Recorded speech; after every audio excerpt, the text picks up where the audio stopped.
Hey guys, tonight we step barefoot onto a wide stone road that seems to breathe. A road so straight and long, it makes your phone's compass feel unnecessary. You are standing in Teotihuacan, and the air is thin, cool, and faintly dusty, like the inside of a museum that forgot to close for the night. Ahead of you, the Avenue of the Dead stretches out in the moonlight, flanked by platforms and stairways, and you feel small in that pleasant bedtime way, like when you lie down and realize the ceiling is very far away. You probably won't survive this city if you show up without knowing the rules, the rhythms, or where the good food is. So, before you get comfortable, take a moment to like the video and subscribe, but only if you genuinely enjoy what I do here. And while you're settling in, drop a comment telling me where you're listening from and what your local time is right now. Now, dim the lights, maybe turn on a fan for that soft background hum, and let's ease into tonight's journey together. You begin walking, and the first thing that strikes you is intention. This city does not sprawl or wander. It is planned, aligned, measured. The avenue runs for more than 2 miles, angled slightly off true north, as if the builders wanted to cooperate with the cosmos, but not be bossed around by it. That is a mainstream fact historians agree on. Teotihuacan is one of the largest and most carefully planned cities of the ancient world, home to perhaps 100,000 people at its peak. As you move forward, you pass low platforms that once held temples, administrative spaces, and stages for rituals you can almost hear echoing. Drums thudding softly, shell trumpets sighing like distant foghorns. The ground beneath your feet is packed earth and stone, worn smooth by centuries of sandals, bare feet, and the occasional dignitary pretending not to hurry. You glance left and right, and you realize this avenue is not just a road. It is a spine. Everything connects to it. Neighborhoods, markets, sacred spaces.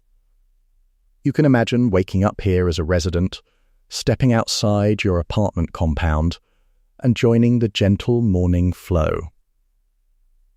Someone carries a basket of maize. Someone else argues quietly about who forgot to feed the dog. Yes, dogs live here, small and sturdy, probably judging everyone silently. The city hums with ordinary life, layered over extraordinary scale. Light joke number 1. You think about how many steps you've already taken, and wonder if ancient fitness influences existed, chiseling just one more pyramid rep into stone. The pyramid of the sun rises ahead of you, massive and calm, like it knows it will still be here long after your bedtime routine gives up. You don't climb it yet, you just feel it. Its bulk anchors the avenue. A reminder that belief here is not tucked away in corners, it is front and center. A quirky tidbit floats into your thoughts. Early excavators once believed there was a giant cave beneath this pyramid that functioned as the city's sacred womb, a place of creation. They were partly right. There is a modified cave system, but historians still argue whether it was the original reason the pyramid was built here or a later spiritual upgrade, like adding a sunroof to a house because the vibes feel right. As you continue, you notice the careful drainage channels, the way rainwater would be guided away so the avenue doesn't become a seasonal swimming pool. This is engineering with bedtime-level patience. You imagine the planners debating slopes and stones, someone insisting, "Trust me, future generations will appreciate dry feet," and being absolutely correct. The city's grid unfolds in your mind, each block holding apartment compounds where extended families live together, painted with murals so colorful you almost see them even in the dark. Reds, greens, blues, mineral pigments that once caught the sun and now catch your imagination. You pause near a platform and picture a morning market forming along the avenue. Vendors lay out obsidian tools that glint like frozen water. Obsidian is everywhere here. It is the backbone of the economy, sharp enough to cut and shiny enough to impress. That's your mainstream fact for the moment. Teotihuacan controls major obsidian sources and exports tools across Mesoamerica. A fringe idea slips in too. Some have suggested the city's dominance comes not just from trade, but from almost ritualized control of sharpness itself, as if the gods favored the people who could slice reality cleanly. Historians still argue whether that's poetic nonsense or a useful way to understand power dynamics without kings. You feel watched, but not in a scary way. More like the city itself is aware of you, curious about your sandals, amused by your posture. The buildings lean in slightly, their tallard tablero style, sloping walls topped with vertical panels, creating a rhythm as you walk. Up, flat, up, flat. It's architectural breathing. You match your steps to it, and your shoulders drop a little. Light joke number 2. You realize this is the most relaxed you've ever felt while being surrounded by monumental stone, which says a lot about your usual stress levels. The avenue gently slopes downward as you move north, and that slope is not an accident. Water, people, and processions all flow with it. You imagine festival days when crowds fill the space, when the air smells of incense and cooked maize, when priests and performers move in practiced patterns. And yet, tonight, it is quiet. You hear only the whisper of wind and your own breath. Somewhere, a nightbird calls. You think about how this place was already ancient when the Aztecs later encountered it, how they named it Teotihuacan, the place where the gods were born, because even they didn't know who built it.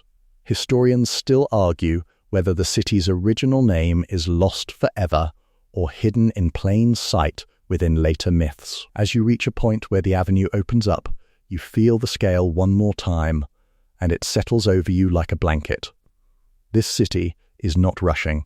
It invites you to slow down, to notice the way stone holds heat, the way space can feel both public and intimate. Light joke number 3.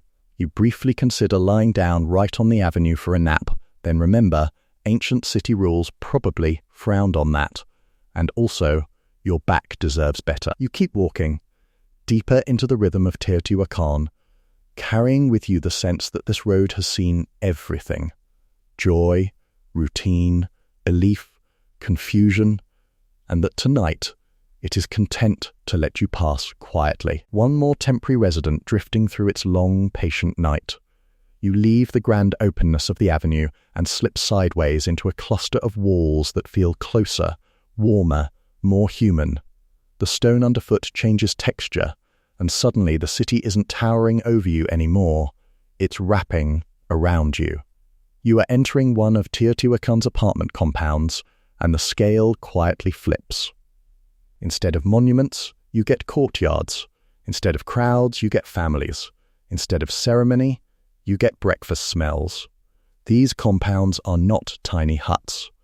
Each one is a planned complex with multiple rooms arranged around an open courtyard, plastered walls, once painted in deep reds and soft creams. A mainstream fact settles in here. Most people in Teotihuacan lived in these multi-family apartment compounds, a surprisingly urban arrangement for an ancient city. You imagine waking up on a reed mat, light filtering in, hearing someone grinding maize on a stone metate. The rhythm is steady, almost hypnotic, scrape, press, turn, like the world's first white noise machine. You step into the courtyard and feel the temperature change. The walls hold the night's coolness, and the space smells faintly of ash and lime plaster. Children would be here later, chasing each other, inventing games that don't need names. Elders sit against the wall, wrapped in simple cloaks, trading news and opinions with the confidence of people who have seen a lot and intend to mention it. You notice how private and communal life blur together. There is no sharp line between my space and our space. It's all shared air, shared sound, shared time. What surprises you most is how diverse this place feels. These compounds are not all the same, and neither are the people inside them. Some murals show styles linked to distant regions: Oaxaca, the Maya lowlands, the Gulf Coast. This leads you to another solid historical point. Teotihuacan is a cosmopolitan city, home to people from many different cultural backgrounds. You imagine accents mixing, recipes changing slightly from household to household, and someone insisting their hometown way of cooking beans is obviously superior. Light joke number 1. Ancient comment sections, but face-to-face and much harder to mute. In one room, you picture a family shrine tucked into a corner. Small figurines, incense burners, offerings of food.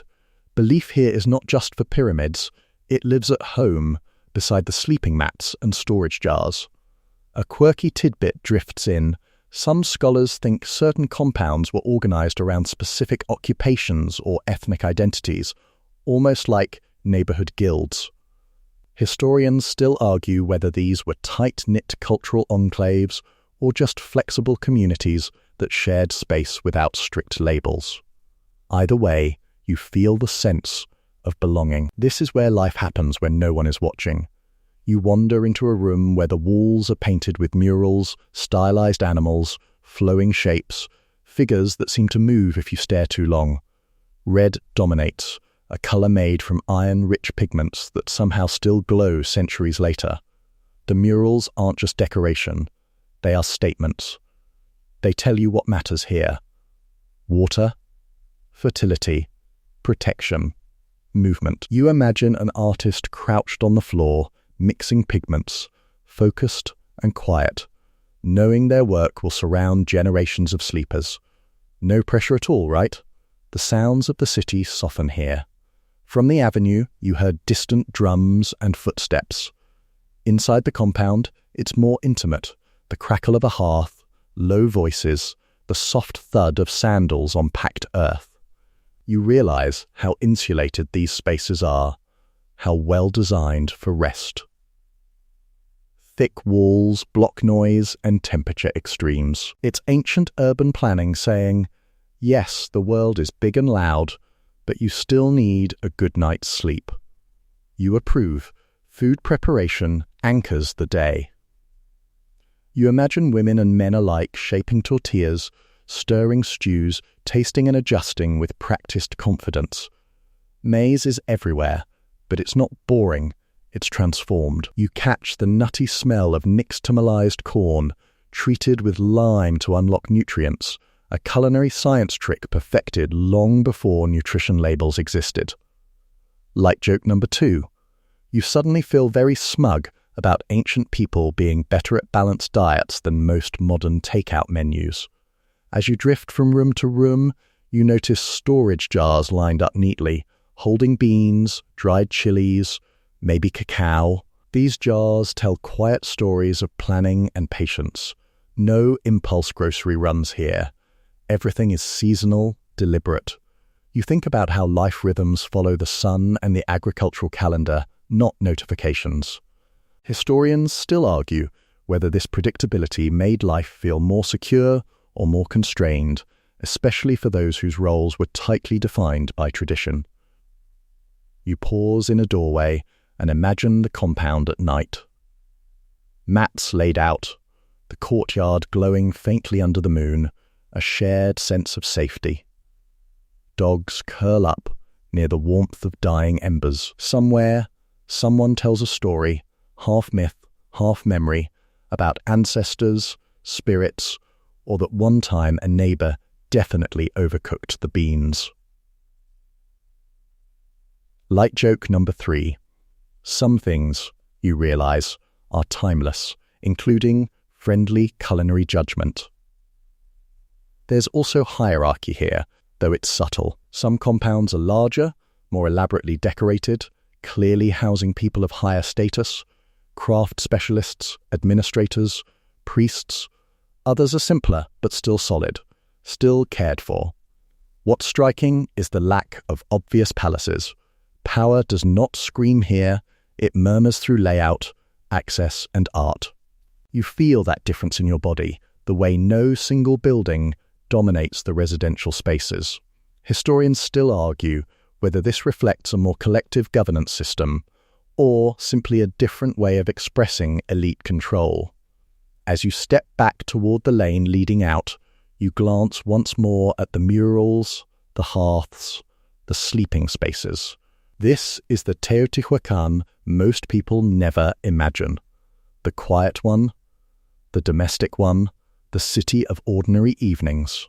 You carry that warmth with you as you return toward the broader streets, understanding now that the greatness of this place is not just in its pyramids, but in these lived-in walls that once held laughter, arguments, dreams, and very well-organized storage jars. You drift back out into the wider arteries of the city, and the air feels busier again, like you've stepped into a room where everyone has a task and no one is pretending otherwise. This is where work lives. Not the abstract idea of it, but the real, hand-aching, dust-in-your-hair kind. Teotihuacan runs on craft, trade, and repetition, and you can feel the pulse pick up as you follow the sounds, tapping stones, scraping clay, voices negotiating without ever raising the volume too much. You stop near a workshop where obsidian is being shaped. The raw stone arrives dull and lumpy, but in practiced hands it becomes razor-sharp blades with just a few precise strikes. This is a mainstream historical fact. Teotihuacan is one of Mesoamerica's primary obsidian processing centers, exporting tools across vast distances. You watch flakes pop off in clean, glassy arcs, catching the light like black ice. There's a rhythm to it, tap, turn, tap, that feels almost meditative, as if the worker could do this half asleep. Light joke number 1. You think about how modern mindfulness apps would absolutely charge extra for obsidian napping ASMR.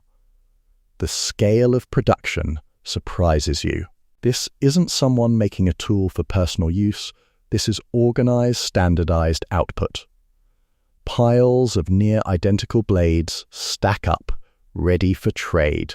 You imagine caravans moving out from the city, obsidian traveling hundreds of miles to places that may never see the pyramids but will still feel Teotihuacan's influence in every cut of a knife. Historians still argue whether this level of specialization was centrally controlled or simply emerged from neighborhood expertise, but either way, it works. The city hums because everyone knows their role. You wander onward and find potters shaping clay on low platforms, their hands slick with water and slip. Vessels rise from spinning lumps, smooth and symmetrical, as natural as breathing. Some pots are plain, others painted with geometric designs or stylized figures. These aren't luxury items, they're everyday tools for cooking, storage, rituals. You notice how form follows function, but beauty still sneaks in. Someone took the time to add a flourish, even knowing the pot might crack in a few years. That quiet optimism feels very human. Trade is everywhere, even when you don't see coins or scales. Barter and social obligation weave together. You imagine a woman exchanging a basket of tortillas for a new obsidian scraper, the deal sealed with a nod and mutual trust. Markets cluster near major routes, especially close to the Avenue of the Dead, where foot traffic is guaranteed. A quirky tidbit surfaces. Some researchers think market days followed ritual calendars, meaning economic activity was synchronized with religious timekeeping. Historians still argue whether that made trade more efficient or more stressful, depending on how much you like deadlines imposed by the gods. You pass a group of traders resting in the shade, their packs heavy with goods from far away, shells from the coast, feathers from tropical forests, maybe cacao beans wrapped carefully to avoid moisture. Teotihuacan doesn't just export, it imports the world. You picture conversations happening in multiple languages, gestures filling the gaps where words fail. This is a city comfortable with difference, as long as business stays fair and respectful. Light joke number 2, you realize this might be the most polite ancient trade hub imaginable, with zero room for let me speak to your manager energy. Craft specialization extends beyond stone and clay. You catch the faint metallic scent of pigment preparation, hear the soft scrape of bone tools shaping textiles, see someone working feathers into a headdress that will shimmer in the sun. These crafts are not hobbies, they are identities. A person here is not just someone who makes things, they are a maker. Their skill feeds families, honors gods, and keeps the city's reputation sharp, literally and metaphorically. As you walk, you notice how workspaces are integrated into residential areas. There is no harsh divide between home and labor. A courtyard can be a living space in the morning and a workshop by midday. Children grow up watching, learning by osmosis, hands itching to try. Historians still argue whether this constant exposure to labor created a strong work ethic or simply meant no one ever fully clocked out. You suspect it's both. The pace is steady, not frantic. No one is rushing for a quarterly deadline. The sun sets the schedule, seasons set the production cycles. When rain is expected, certain tasks pause. When festivals approach, others ramp up. You sense a collective awareness of time that feels slower but deeper. Light joke number 3. You briefly fantasize about explaining modern burnout to these workers and being met with a polite, confused stare and a very practical snack. You stop at the edge of a market area as evening approaches. Goods are packed away, tools cleaned, surfaces swept. There is pride here, not loud, but durable. People nod to each other, sharing that quiet satisfaction of a day used well. You realize that Teotihuacan's power does not just rise from its monuments or mysteries, but from these countless small acts of making and exchanging, repeated day after day until they form something enormous. As the light fades, you feel the city exhale. Work gives way to food, conversation, rest. The obsidian blades are stored, the pots left to dry, the traders settling in for the night. You carry with you the sense that tomorrow will look much the same, and that this reliability, this shared understanding of purpose, is what allows a city of gods to function like a city of people. As the workday loosens its grip, your attention drifts toward the softer pull of hunger, the kind that doesn't rush you, but reminds you it's time. Smoke curls up from hearths across the compounds, thin and fragrant, and the city's tempo shifts again. This is the hour when Teotihuacan gathers itself around food, not just to eat, but to reconnect. You follow the smells instinctively, because some habits are older than history. Maize anchors everything. You already sensed that earlier, but now you really feel it. Dough is patted into thin rounds, laid gently on hot griddles, flipped with quick confidence. This is a mainstream historical fact. Maize, processed through nixtamalization, forms the dietary backbone of Teotihuacan, providing essential nutrients. You taste a warm tortilla, soft, earthy, faintly alkaline, and realize it's both simple and perfect. Someone hands you a bowl of beans, slow-cooked until they barely remember being separate. You nod appreciatively, because politeness is universal. Around you, meals are communal. People sit in small circles, sharing from common pots, talking about the day's work, the weather. That one neighbor who always borrows tools and forgets to return them. Light joke number 1. Even in the city of the gods, borrowing something for a minute is a dangerously vague promise. The atmosphere is relaxed, almost gentle, and you notice how eating together reinforces bonds more effectively than any official decree. You're offered a drink, pulque, slightly fermented agave sap, cloudy and faintly sour.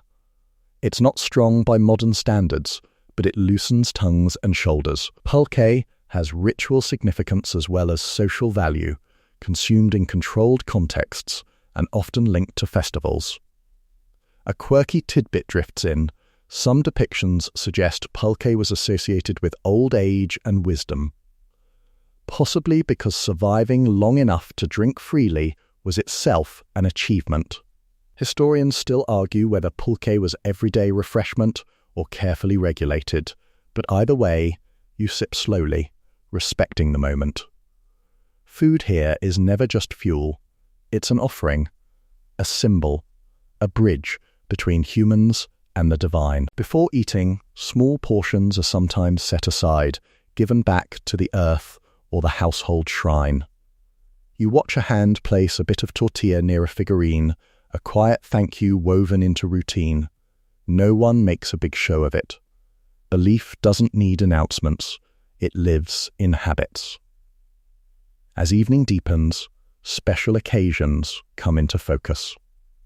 On festival days, the menu expands. You imagine stews rich with chilies, squash simmered until sweet, perhaps even turkey for those with access. Cacao appears in special contexts, frothy and bitter, flavored with spices rather than sugar. It's not dessert, it's a statement. Drinking cacao signals status, connection, celebration. Light joke number 2.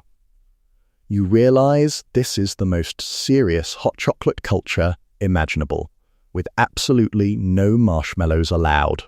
Meals also serve as rehearsal spaces for ritual. Songs are practiced, stories retold, roles assigned.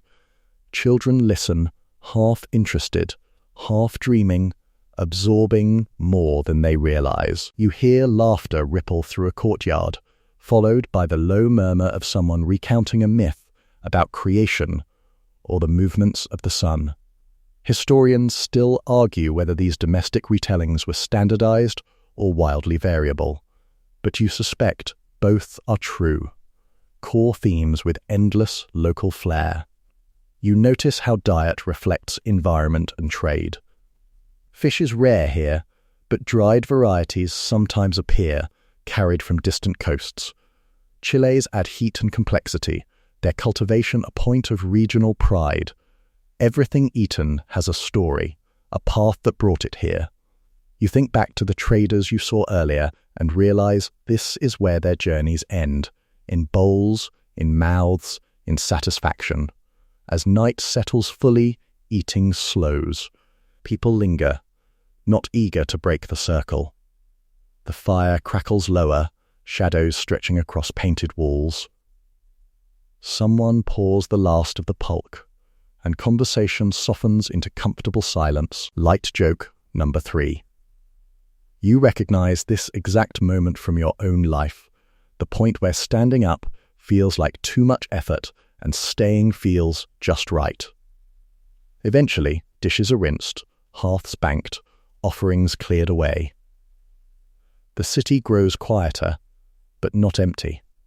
You feel nourished in more ways than one, grounded by shared food and shared time. Teotihuacan, you realize, feeds itself not just with maize and beans, but with routine, gratitude, and the simple act of sitting together until the stars come out.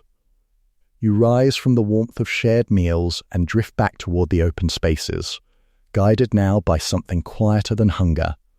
The city's great shapes loom again, darker against the night sky, and you feel belief pulling at you the way gravity pulls at stone. In Teotihuacan, faith is not a separate building you visit once a week. It is the architecture itself. Every step you take feels gently nudged by something unseen. You move along a familiar path and realize the avenue is subtly guiding you, funneling your body and attention toward the pyramids. This alignment is deliberate. A mainstream historical fact settles in. The major structures of Teotihuacan are carefully oriented to celestial events, particularly the movements of the sun. You imagine priests and planners watching shadows crawl across the ground, counting days, marking moments when the sky and stone agree. It's astronomy practiced with patience and muscle memory, not apps or alarms. The pyramid of the moon rises before you now, smaller than its solar counterpart, but no less commanding. At its base, the plaza opens wide, designed to hold crowds who stand shoulder to shoulder, craning upward. You picture ceremonies unfolding here, processions moving in rhythm, offerings laid out, incense thickening the air until the stars blur slightly. You don't see the details tonight, but you feel the echo, like a low vibration under your ribs. Belief here is layered. There are gods tied to rain, fertility, water, fire, forces that decide whether crops grow or fail. There is also a sense of sacred geography. Certain places matter more because of where they sit, what they align with, what myths cling to them. A quirky tidbit floats up.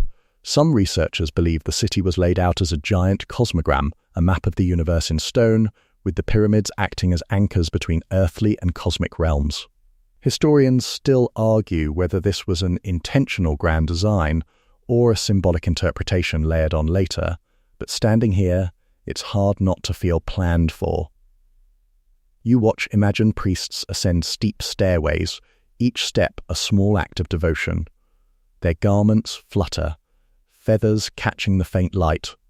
Rituals here are serious, structured, and deeply symbolic. Offerings might include food, crafted objects, or animals, all meant to maintain balance. You're aware of darker practices too, hinted at rather than displayed, sacrifices meant to feed the gods and keep the world turning. The city doesn't hide this reality, but it doesn't sensationalize it either. It's framed as duty, not drama.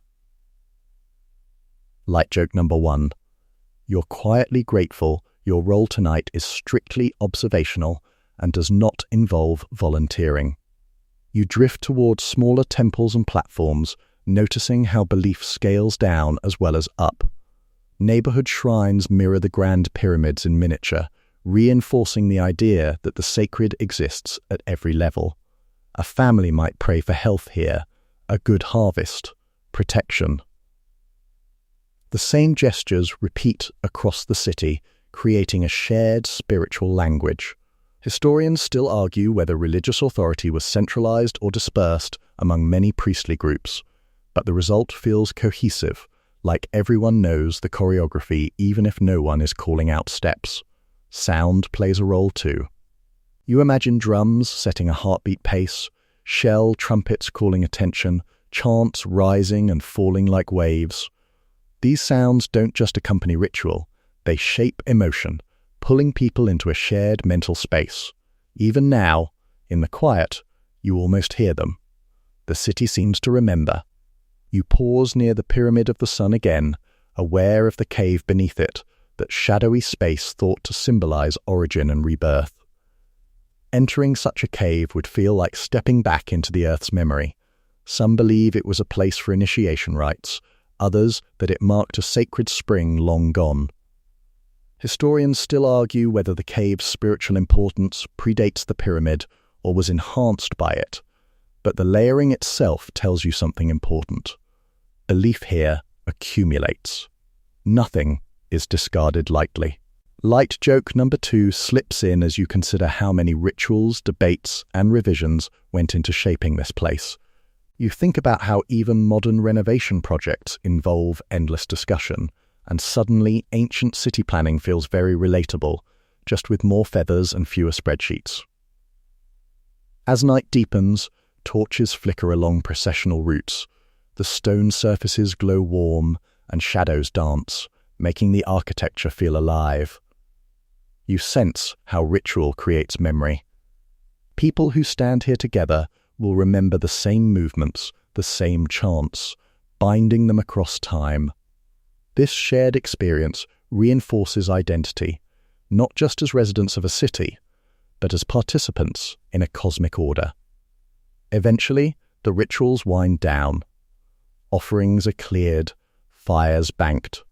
People disperse quietly, carrying belief back into their homes like embers. Light joke number 3, you imagine someone whispering, "Don't forget the incense," and another replying, "I've got it," because even sacred duties need reminders. You linger a moment longer, feeling the calm after ceremony. Teotihuacan at night feels balanced, as if the gods are satisfied, at least for now. You turn away from the pyramids with a steady heart, knowing that belief here is not something you leave behind.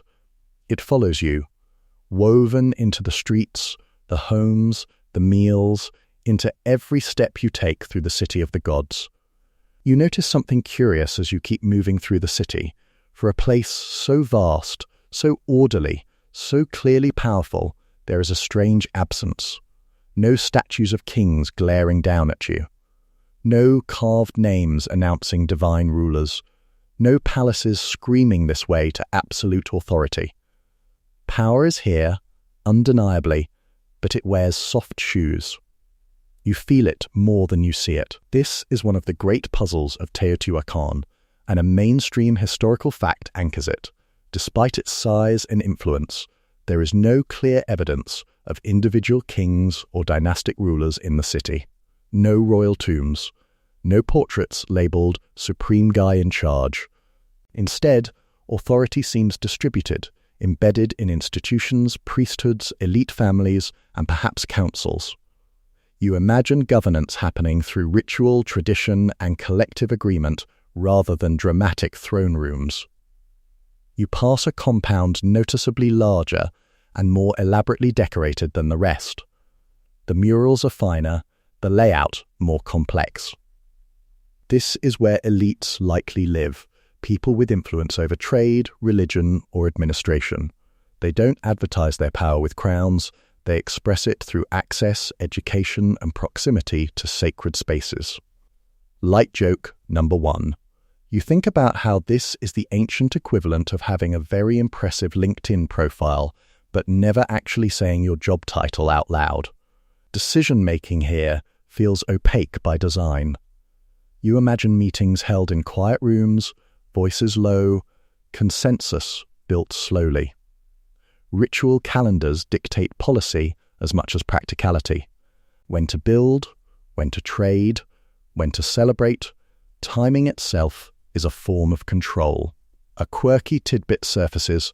Some scholars suggest Teotihuacan functioned as a kind of corporate state, with power shared among elite groups rather than concentrated in a single ruler. Historians still argue whether this was true collective governance or simply a clever way to hide hierarchy behind ceremony. You walk near administrative spaces where goods are counted, redistributed, and stored. The city's scale demands organization, food supplies, labor projects, construction schedules. Someone has to coordinate pyramid repairs after all. You picture scribes or record keepers using perishable materials, wood, cloth, perhaps knotted cords, to track obligations and inventories, leaving little for archaeologists to find later. The silence of these records is part of the mystery. What strikes you is how governance blends seamlessly into daily life. There are no guards barking orders in the streets, no visible enforcement. Social norms do much of the work. Religion reinforces obedience, community reinforces cooperation, and the sheer weight of tradition keeps things running. Historians still argue whether this system was stable because people genuinely believed in it, or because alternatives were unthinkable. Standing here, it feels like both. You sense that power also flows through spectacle. When massive rituals occur, when the entire city gathers and watches offerings laid before towering pyramids, authority is renewed. The leaders, whoever they are, prove their connection to the gods by making the cosmos behave. Or at least by convincing everyone it will. Light joke number 2. You recognize this as the oldest trick in governance. Everything's fine. The universe is on schedule. Please remain calm. You pass artisans and traders who nod respectfully to certain figures, stepping aside without being told. Status is understood, not announced. Clothing, posture, and confidence communicate rank. Some people simply belong in certain spaces, and others don't question it. This quiet acceptance is powerful. You realize that rebellion in such a system would be subtle at first, missed rituals, neglected duties, small acts of withdrawal rather than open defiance. As night deepens, the elite compounds glow softly with torchlight. Inside, discussions continue about harvest forecasts, trade routes, ritual preparations. These decisions ripple outward, shaping lives far beyond these walls. Yet no single voice dominates. The system depends on balance, on factions checking one another, on shared investment in the city's success. Historians still argue whether this made Teotihuacan resilient or brittle, strong until consensus cracked. Light joke number 3 drifts in as you consider how exhausting consensus-based governance must be. You imagine ancient administrators sighing deeply after meetings, thinking, next time, we really need an agenda, before realizing agendas haven't been invented yet. You step back into the broader streets, reflecting on how unusual this feels. A city of gods with no god, king, in sight. Power here is architectural, ritualized, normalized. It doesn't shout, it hums. And as long as everyone keeps humming along, the city holds together, vast and orderly under the stars. You move on, carrying with you the sense that Teotihuacan's greatest authority may not be a person at all, but the idea of the city itself, larger than any individual, guiding lives through stone, belief, and shared habit. You feel the mood lighten as you drift away from administration and belief toward the spaces where people exhale. Even in a city shaped by gods and stone, joy sneaks in wherever it can. It lives in pauses, in shared glances, in moments that aren't officially important, but somehow matter the most. You follow the sound of laughter, softer than ritual chants, but warmer. In a small open area, you imagine a ball game unfolding, not in a massive stadium, but in a modest court where rules are flexible and pride is on the line. The Mesoamerican ball game exists here. That's a mainstream historical fact, though its scale and frequency in Teotihuacan are still debated. You picture players moving with practiced grace, hips twisting, rubber ball thumping rhythmically against stone. Spectators cheer, tease, and argue about fouls that definitely count, even if no one agrees why. Light joke number 1. You realize sports debates are eternal and apparently predate group chats by a couple of millennia. Music drifts through the air next. Drums, flutes, rattles made from gourds or shells, simple instruments layered into something rich. Music isn't reserved for ceremony, it spills into everyday life. Someone taps out a rhythm while waiting for food. Someone else hums while weaving. You sense how sound fills spaces stone alone cannot soften. Historians still argue whether music education was formal or purely communal, but either way, everyone seems to know the beat. Fashion catches your eye as people pass. Clothing here is practical but expressive. Cotton garments, cloaks, belts, hairstyles carefully arranged. Color matters. Feathers add flair, signaling status or simply good taste. Body paint and jewelry appear in subtle ways, especially during festivals. You imagine someone spending extra time adjusting a cloak, hoping to look just right for an evening gathering. Light joke number 2. Ancient just 5 more minutes energy, alive and well. Gossip flows easily in these relaxed moments. News travels fast in a dense city. Who's partnering with whom? Whose harvest looks promising? Which artisan just produced something truly impressive? Information is entertainment. You picture small groups leaning in, voices dropping, eyes bright. Historians still argue how information networks functioned without writing systems like alphabets, but clearly people manage. Humans always do. Children claim their own corners of joy. You see them racing through courtyards, inventing games from stones and sticks, reenacting rituals in exaggerated ways that make adults smile and shake their heads. Play here is rehearsal for life, learning roles, boundaries, cooperation. Someone pretends to be a priest, dramatically serious, while another refuses to follow the script, because of course they do. Light joke number 3. You realize that that kid has existed in every society forever. Even humor has its place in art. Some figurines depict exaggerated faces or playful scenes, suggesting that Teotihuacan appreciates irony and whimsy alongside solemnity. A quirky tidbit surfaces. A few small sculptures show figures in almost cartoonish poses, leading some scholars to wonder if satire existed in visual form. Historians still argue whether these were jokes, teaching tools, or something ritual we no longer understand, but they feel light-hearted all the same. As evening deepens, social gatherings form naturally, no invitations needed. People bring food, music, stories, fires glow low, casting friendly shadows. You sense how these moments reinforce resilience. When life is structured by cosmic order and social expectation, laughter becomes release, a pressure valve. The city needs this balance as much as it needs stone and maize. You sit quietly on the edge of it all, soaking in the ease. Teotihuacan, for all its scale and mystery, knows how to enjoy itself. Joy here is not loud rebellion. It's steady, shared, woven into ordinary hours. As the night stretches on, conversations soften, music slows, and people drift home carrying smiles as carefully as offerings. You rise and move on, feeling lighter than before, reminded that even in the city of the gods, it's the small human pleasures that make the long days and long centuries bearable. The ease you felt earlier thins as you move farther from laughter and lantern glow.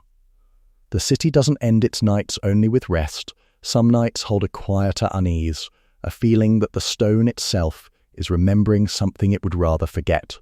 You sense it first in the way certain paths feel avoided, how some compounds sit darker than others, their walls scarred, their murals interrupted as if time blinked and never quite reopened its eyes. You come upon a cluster of buildings where the stones are blackened. Fire has been here, not the friendly hearth kind, but something hotter, angrier. This leads you to a mainstream historical fact that still unsettles scholars. Large portions of Teotihuacan show evidence of deliberate burning, especially elite and administrative structures, toward the end of the city's peak. This wasn't an accident. This was targeted. Someone knew where to strike. You imagine the tension that must have built before the flames, whispers turning sharp, routines slipping, trust thinning. A city held together by shared belief and quiet consensus depends on everyone continuing to agree, or at least pretend to. When that balance wobbles, cracks spread fast. You picture artisans missing deliveries, rituals postponed, murmurs questioning whether the gods are still listening. Light joke number 1. Subdued but present. Even the most cosmic bureaucracy eventually runs into this meeting could have been an offering. You step closer to a ruined compound and notice how carefully some spaces were dismantled. Valuable objects removed. Murals defaced in symbolic ways. This wasn't mindless destruction. It feels intentional, almost surgical. A quirky tidbit emerges. Some researchers suggest the burning was part of a controlled internal uprising, possibly led by factions within the city itself, rather than external invaders. Historians still argue whether this was class revolt, political restructuring, or ritual closure, but the precision tells you it mattered deeply to those involved. The streets feel emptier now, even in your imagination. You picture families packing essentials, deciding whether to stay or leave. Not everyone abandons the city at once. Some districts remain occupied for generations after the fires. Life doesn't stop immediately, it phrase. Crops still grow, obsidian is still worked, but the grand coordination fades. The city's pulse weakens, uneven, like a drum losing tension. Environmental stress may have played a role too. Droughts cycle through the region, unpredictable and cruel. You imagine rain failing to come on schedule, reservoirs shrinking, rituals multiplying in response. Historians still argue whether climate change pushed the city toward collapse or merely added pressure to an already strained system. Standing among the ruins, it feels like both, 1,000 small stresses converging at once. You walk along the Avenue of the Dead again, but it no longer feels ceremonial. The platforms loom like silent witnesses, fires flicker in fewer hearths. The careful planning that once felt comforting now feels rigid, unable to adapt quickly enough. Light joke number 2, softer still. You think about how even the best-laid plans struggle when reality stops cooperating.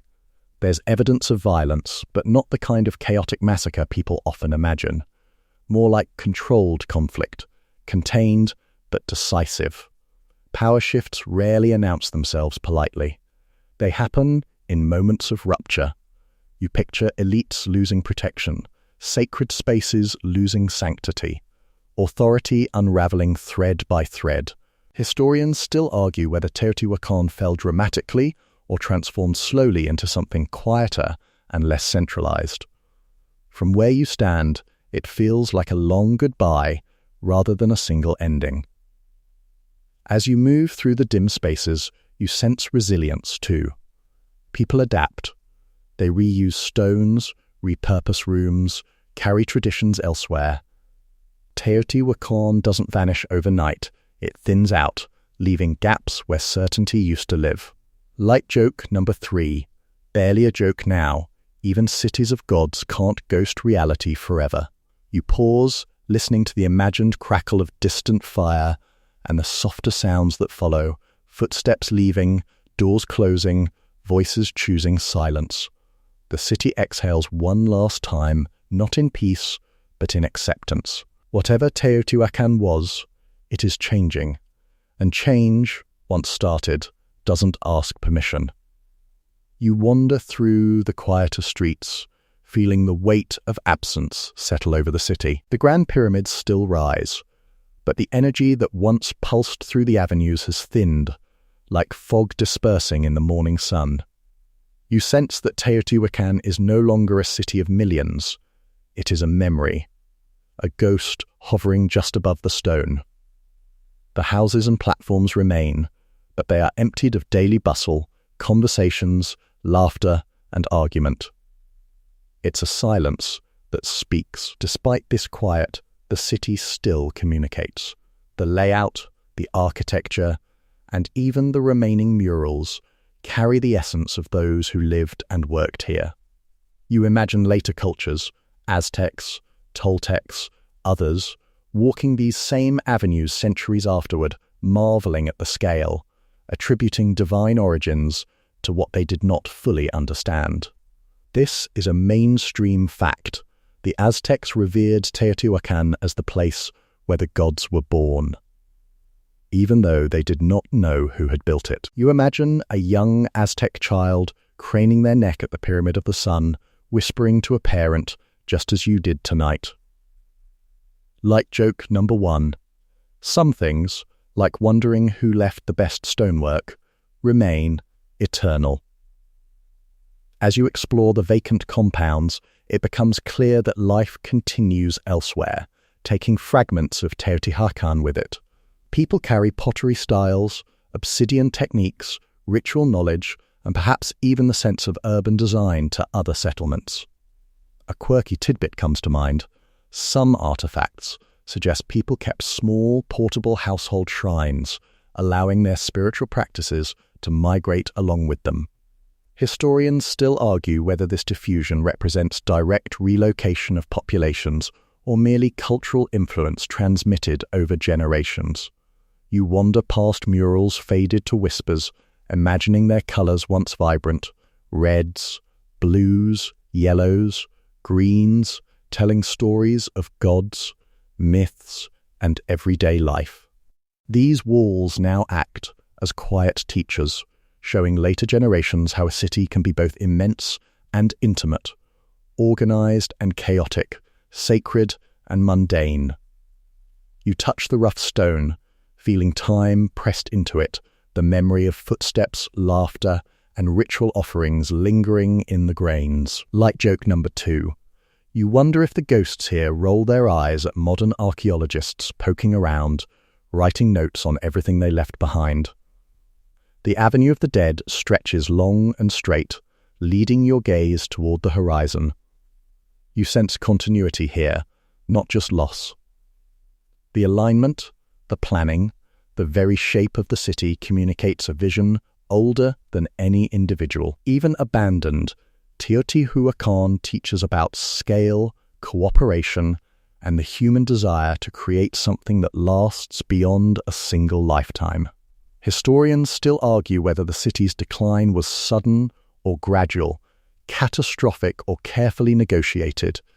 But, standing here, you feel the persistent echo of what once was. In courtyards now empty, you imagine meals, conversations, music, games, rituals and celebrations, all lives paused, not erased.